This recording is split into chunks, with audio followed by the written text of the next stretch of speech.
কি ব্রেকআপ হয়ে গেছে? বলেছিলাম ছেলেটা ভালো না, তখন তো তুই আমার কথা শুনলি না। কি এখন তো সেটাই হলো, ও তোকে ছেড়ে চলে গেছে, এখানে তুই বসে বসে কান্না করছিস। একটা কথা শোন, এসব ছেলে না আসবে আর যাবে, এদের জন্য কান্না করে নিজের শরীর নষ্ট করার কোনো মানে হয় না। তুই বরং আমার সাথে চল, ফুচকা খেয়ে আসে আমরা দুজন, তোর মন ভালো হবে। আরে চল না, আমি ট্রিট দেবো, তোর মন ভালো করে জরুরি। তুই আয়। বাইরে যাচ্ছিস? শোন, আমার সোয়েটারটা নিয়ে যা, তোর এমনি ঠান্ডা সমস্যা, তুই যদি এভাবে যাস তোর আরো আগে ঠান্ডা লাগবে। আমার সোয়েটারটা পরে যা। খিদে পেয়েছে? তুই আগে বলবি না আমাকে কি খাবি বল, আমি অর্ডার করছি। আরে দরকার নেই, তুই বলবি আমাকে, বল। তুই আবার ঠান্ডা লাগিয়েছিস? তোকে আমি বলেছিলাম যে কালকে আইসক্রিমটা না খেতে, তুই তারপরে খেলি।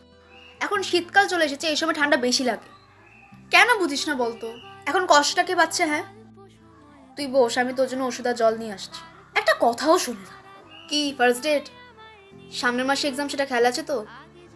আচ্ছা ঠিক আছে, শোন, লোকেশনটা আমার সাথে শেয়ার করে দিবি, আর হ্যাঁ, ছেলেটাকে বলবি আসতে বাইক চালাতে, ঠিক আছে? আর প্রথম দেখাতেই না এত কিছু বলার কোনো দরকার নেই। তুমি তো আবার একটু বেশি ওভার শেয়ার করে ফেলো। ধীরে সুস্থে শান্তভাবে ঠিক যতটুকু বলা দরকার ততটুকুই বলবি। আবার দেখো, তোমার পাস্ট সম্পর্কে ওকে আবার বলতে যেও না। সাবধানে যা, তাড়াতাড়ি চলে আসবি, একদম লেট করবি না।